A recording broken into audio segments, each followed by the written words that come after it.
नमस्कार दोस्तों, आप सभी का एक बार फिर से स्वागत है हमारे YouTube चैनल इको लर्नर्स पे। आज हम लोग macro economics and it's scope के बारे में बात करने वाले हैं, मतलब समष्टि अर्थशास्त्र और इसके क्षेत्र के बारे में अध्ययन करने वाले हैं। जैसा कि हम जानते हैं कि अर्थशास्त्र पे जो एक स्वतंत्र और जो पूर्ण पुस्तक आई थी, जो free and complete book on economics आई थी, वो एडम स्मिथ ने 1776 में an inquiry into the nature and causes of wealth of nation दी थी।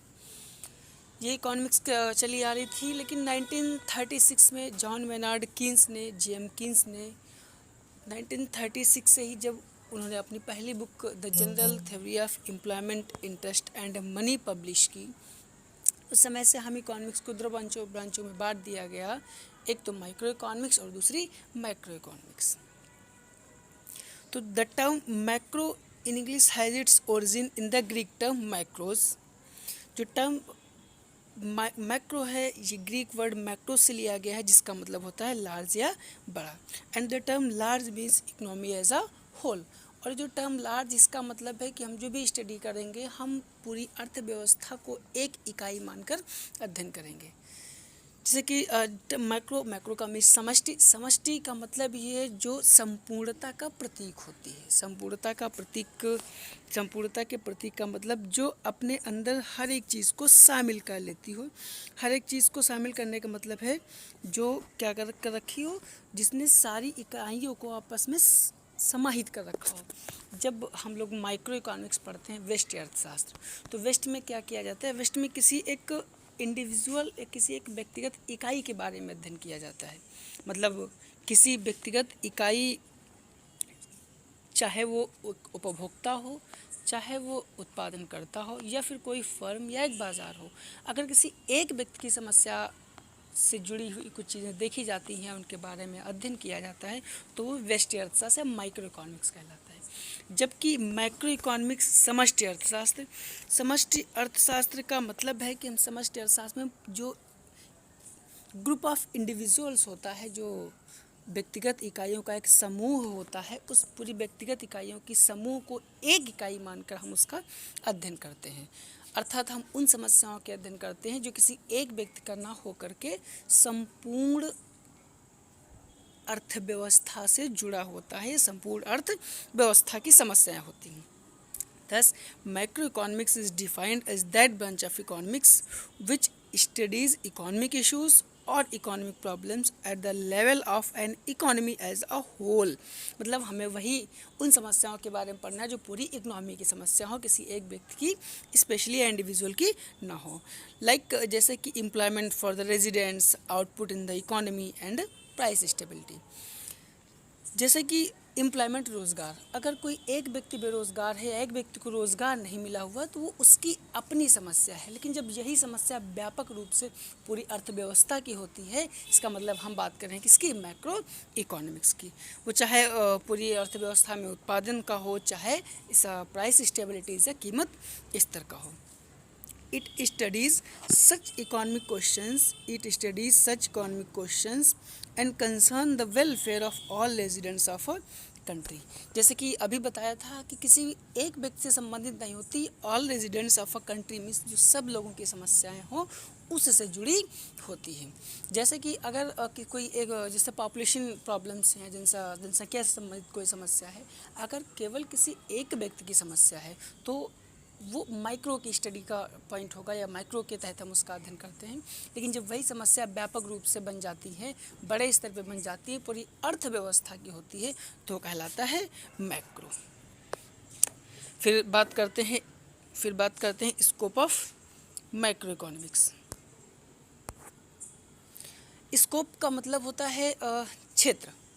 स्कोप का मतलब है क्षेत्र, या उस चीज़ का दायरा या एरिया, जिन चीज़ों में जहाँ तक हमें मैक्रो इकोनॉमिक्स पढ़ना है, या जिन चीज़ों को हमें इस समष्टि अर्थशास्त्र के अंतर्गत पढ़ना है।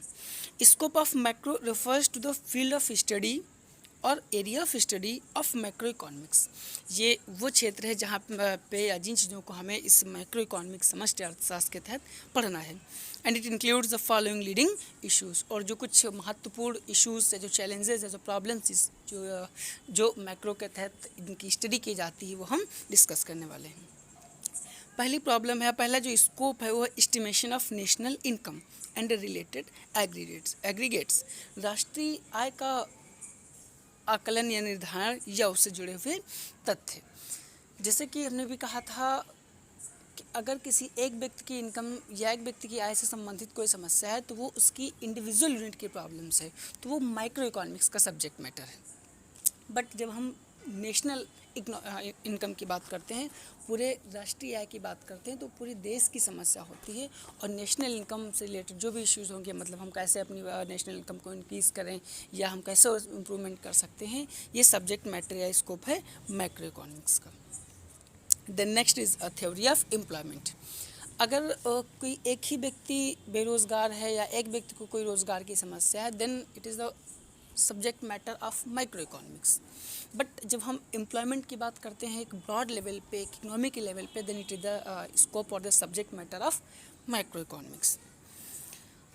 Next third is theory of general price level, means जो पूरे अर्थव्यवस्था में सामान्य कीमत स्तर की बात होती है। मतलब हमेशा यह कोशिश की जाती है कि अगर अर्थव्यवस्था एक स्थिर अवस्था या इक्विलिब्रियम की लेवल में है, तो वहाँ पे प्राइसेस लेवल्स गुड्स और सर्विसेज के, वस्तुओं और सेवाओं के ना तो बहुत ज़्यादा बढ़ने पाए, मतलब ना तो इन्फ्लेशन आने पाए, और ना तो बहुत ज़्यादा कम होने पाए, ना तो डिफ्लेशन आना जाए। इन सब की भी स्टडी हम मैक्रो इकोनॉमिक्स के तहत ही करते हैं।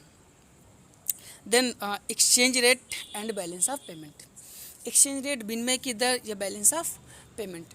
क्योंकि एक्सचेंज रेट भी किसी एक इंडिविजुअल की प्रॉब्लम नहीं होती, क्योंकि जो भी एक्सचेंज रेट्स होते हैं करेंसीज़ के, इन सब के, तो उस एक्सचेंज रेट से ओवरऑल होल इकोनॉमी अफेक्टेड होती है। Means it is the problem of whole economy और the aggregate of individuals. Then it is also the subject matter of micro economics. The last point is theory of money, मुद्रा का सिद्धांत। Commercial banks, क्योंकि हम लोग जानते हैं हमारी इकोनॉमी में सबसे जो मेन इम्पॉर्टेंट है सर्कुलेशन ऑफ फ्लो या इनकम फ्लो, जो भी होते हैं, जो मीन्स जो पैसा एक हाथ से दूसरे हाथ में जाता है, उन सब के बीच में जो इम्पोर्टेंट की के रोल प्ले करते हैं वो हमारे होते हैं commercial banks.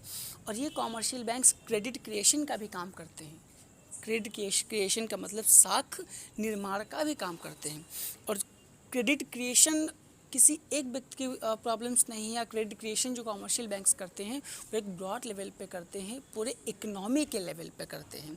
Then it is also the subject matter और स्कोप ऑफ मैक्रो इकोनॉमिक्स।